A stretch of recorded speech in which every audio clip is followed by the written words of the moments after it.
tarde a todos, paz seja convosco. Eu quero agradecer primeiramente a Deus pela oportunidade, ao pastor Fernando, a presidência e liderança do MFI.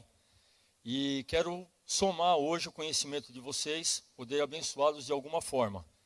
Na verdade, queridos, eu vou tentar enxugar ao máximo, porque esse bate-papo, ele é um bate-papo de pelo menos 5 horas. E a gente não vai ter esse tempo, espero que ninguém durma, né? Que depois do almoço fica meio pesado, mas a gente já vai começar a falar que a Receita Federal está chegando aí na porta, já está com algemas e tudo mais, aí ninguém dorme, né? Mas eu vou tentar enxugar ao máximo as informações. É natural que nem todas as dúvidas eu consiga tirar aqui hoje, porque a gente não vai ter tempo suficiente para isso, acredito que a gente vai ter umas 2 horas no máximo. Mas eu vou franquear o meu e-mail para vocês podem me ligar, me mandar e-mail, e a gente vai estar interagindo durante um tempo aí, amém? É natural, queridos, que eu também estou aqui com a minha empresa, ela representa hoje uma grande parte no número de igrejas hoje do estado de São Paulo. Hoje eu trabalho para a Igreja do Evangelho Quadrangular, sou pastor na Igreja Quadrangular. Foi a pessoa que instituiu a contabilidade na igreja no processo de fiscalização no ano de 2001, juntamente com uma equipe que foi desenvolvida.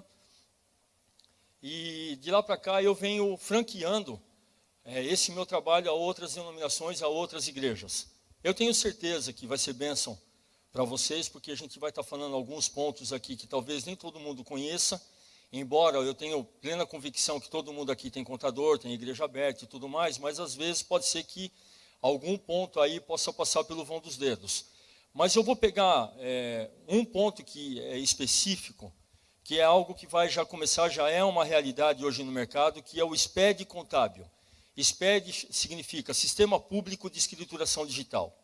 Então, quem é empresário, quem tem empresa, quem trabalha secularmente, além de ser pastor, trabalha em alguma empresa, sabe que hoje você tem um certificado digital.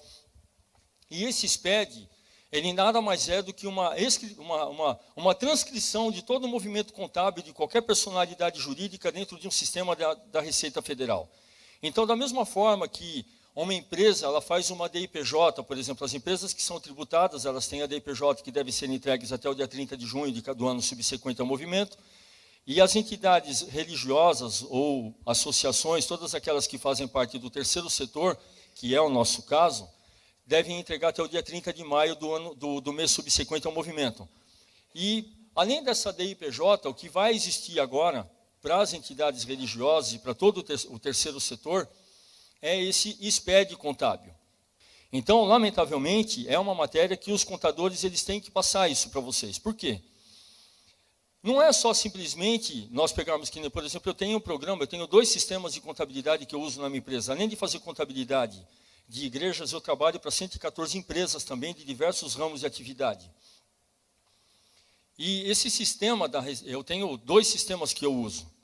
Só que ao término da apuração contábil, da apuração fiscal, eu tenho que pegar todas essas informações e transcrever para esse sistema público de escrituração digital que é da Receita Federal. É como se nós fizéssemos a nossa declaração de imposto de renda todos os meses agora e não mais uma vez por ano. Então, todo mês você tem o resultado, você tem que transcrever. É mais ou menos, resumindo, seria mais ou menos isso. Agora, não é só isso que preocupa. O que preocupa é que com esse mecanismo, a Receita Federal ela vai ter agora uma transparência um pouco maior e mais rápido para saber efetivamente o que acontece. Então, o que nós temos que tomar muito cuidado agora é que, depois de eu pegar a contabilidade, eu faço a contabilidade lá no meu sistema contábil, eu pego isso tudo e jogo no programa da Receita Federal, eu preciso ter uma responsabilidade da qualidade das informações que estão indo. E as informações que estão indo para a Receita Federal, elas devem estar amparadas de uma forma legal em todos os documentos hábeis para a contabilidade. Não basta simplesmente eu jogar uma informação lá e não me preocupar se realmente aquele procedimento, aquele lançamento está amparado em bases legais. Por exemplo, é muito comum nós vermos hoje na contabilidade de uma igreja, notas de combustível lançadas na contabilidade quando a igreja ela não tem carro. Isso existe veto tributário. Nenhuma personalidade jurídica, ela pode ter, independente se for igreja, se for uma empresa, ela pode ter na sua contabilidade despesas de combustível se ela não tiver um veículo no seu patrimônio, no seu imobilizado. E é muito comum, queridos, eu trabalho para mais de 600 igrejas.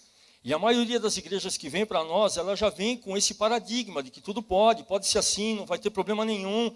Não, mas isso pode, porque nós trabalhamos uma linha que nós temos que tomar muito cuidado. Daquilo que é legal e ilegal e do que é moral e imoral. Nem sempre aquilo que, para nós da igreja, não é imoral, é legal. Essa é uma preocupação que nós, pastores, temos que ter. Eu estou falando porque eu também sou pastor. Então, às vezes, você não faz uma coisa mal intencionada. A tua intenção não foi fazer errado. E você acha que aos olhos da liderança da sua igreja, da sua diretoria, está tudo correto, tudo bem, mas é um procedimento que não é imoral, mas ele se torna ilegal de acordo com a legislação. E é esse ponto que a gente tem que tomar muito cuidado. Porque as igrejas, elas pecam não por dolo, mas por falta de conhecimento. Certo? Mas esse é um deles. Se você tem despesa de combustível, mas Jair, o pastor ele precisa do carro para ele trabalhar. Queridos, eu já atendi fiscais que me disseram, escuta aqui, todo mundo usa vale transporte, porque teu pastor tem que usar carro? Eu já vi fiscais da Receita Federal dizendo isso. Então, existem alguns mecanismos que eles asseguram a contabilidade de uma igreja. Por exemplo, a igreja tem notas fiscais ao consumidor na sua contabilidade. E existe veto para terceiro setor de contabilidade de notas fiscais ao consumidor. Uma igreja, ela sempre tem que usar a nota fiscal modelo 1 ou 1A, que é aquela nota grande. Ela não pode pegar uma nota de consumidor. E alguns vêm e falam assim para mim, Jair, mas lá no impresso que vem na minha mão, lá está escrito CNPJ. Logo esse documento, presume-se que esse documento, ele possa ser usado por uma personalidade jurídica, desde que ela seja tributada. E não é o caso da igreja, porque a igreja goza de imunidade. E pelo fato de nós termos a imunidade tributária e não pagar alguns impostos, o que acontece? Nós temos que ter transparência e a igreja não pode ter na sua contabilidade notas fiscais ao consumidor final. Se o teu contador ele lançar no SPED contábil notas fiscais ao consumidor, com certeza em 2 anos a sua igreja vai ser submetida a um procedimento de fiscalização da Receita. E tem muita igreja pequena, igreja humilde, que passa dificuldade e que fica isenta desse tipo de informação e vai ter problema no futuro. Então, eu tenho procurado visitar várias cidades do interior e ajudar, dando essa palestra para igrejas pequenas. E eu não cobro o que eu faço, queridos. É natural que, no final, eu vou dar o número do meu telefone para quem precisar de um contador me procurar. Mas quando eu vou a uma cidade, quando eu vou dar uma palestra em alguma igreja, eu não cobro, porque o meu foco principal é abençoar, é reino. E eu sei que o MFI tem essa visão. Por isso que eu me sinto muito em casa aqui, né, pela abertura que foi dada. Aqui o que acontece? Nós temos 2 tipos de igrejas. Nós temos aquelas igrejas que são denominacionais, onde você tem uma estrutura de uma igreja matriz e as filiais. Uma coisa que é importante esclarecer é que o que muda num CNPJ é a sua raiz e o seu pós-barra. Então a gente tem que tomar muito cuidado, porque às vezes tem igrejas que têm filiais e falam, não, o CNPJ de lá não é o mesmo do meu. Querido, se for a mesma raiz, ele é o mesmo CNPJ. E com isso, tem alguns cuidados que são imprescindíveis serem tomados. Por exemplo, eu vou dar um exemplo aqui. O senhor sabe o seu CNPJ de cor? Vamos lá.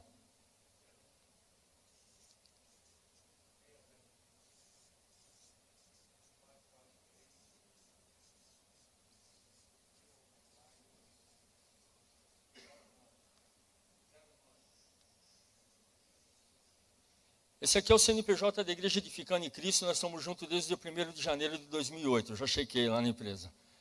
O que acontece? Se o pastor Fernando ele quiser abrir uma Igreja Edificando em Cristo lá na Vila Maria, e me convidar lá para ser o pastor lá, da filial dele na Vila Maria, o que vai acontecer? Esta raiz do CNPJ, ela vai ser mantida. O que vai mudar é o pós-barra, se ele tiver uma estrutura de filial, a não ser que ele faça como ele está fazendo, por exemplo, com o pastor Kamal. O pastor Kamal é vinculado à Igreja Edificando em Cristo, mas ele vai abrir a igreja lá em Osasco. E vai ser uma igreja totalmente independente, e não vai prestar conta juridicamente para a Igreja Edificando em Cristo, lá da Zona Norte. Mas digamos que a igreja do pastor Kamal fosse uma filial lá em Osasco. Então, nós teríamos um CNPJ que seria o mesmo aqui, e aqui seria 0002, alguma coisa que a gente não sabe que isso aqui é o código, é o sistema que fornece.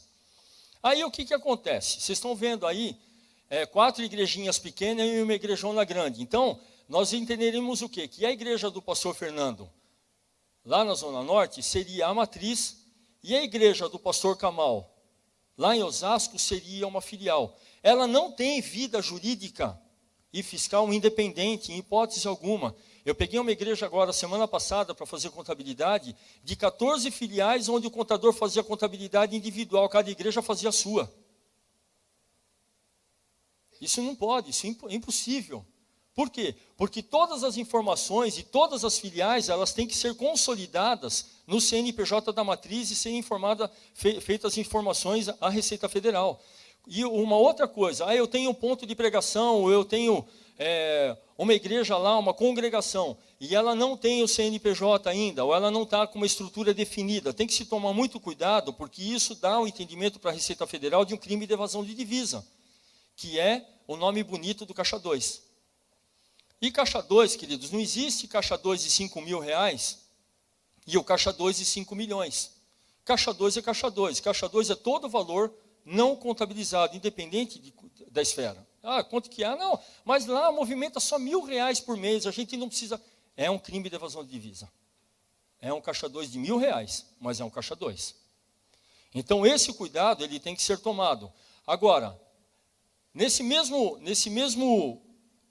exemplo que eu estou dando aqui para vocês, o que acontece? Todas as igrejas que são as filiais, elas têm que mandar toda a sua movimentação contábil toda, queridos, todas as entradas, todas as notas fiscais, tudo aquilo que teve de movimentação fiscal na igreja, isso é encaminhado para a matriz encaminha para a contabilidade vai fazer a escrituração contábil e fiscal, e depois disso feito, aí se pega lá o Sistema Público de Escrituração Digital, onde vai alimentar Receita Federal, INSS, Caixa Econômica Federal e Ministério do Trabalho e Emprego. Isso é inquestionável, não tem como fugir disso. Agora, se você tem uma igreja onde a tua estrutura não é essa, e você tem só a sua matriz, que ela vai ser única, e o dia que você aumentar e tiver um ponto de pregação, e você quiser dar vida independente para ela, aí tudo bem, cada um vai ter que ter a sua escrituração contábil independente. Cada uma vai ter a sua vida, a sua realidade. Mas a partir do momento que nós temos filiais determinadas, isso aqui é imprescindível. Toda filial ela tem que mandar documentos para o contador escriturar.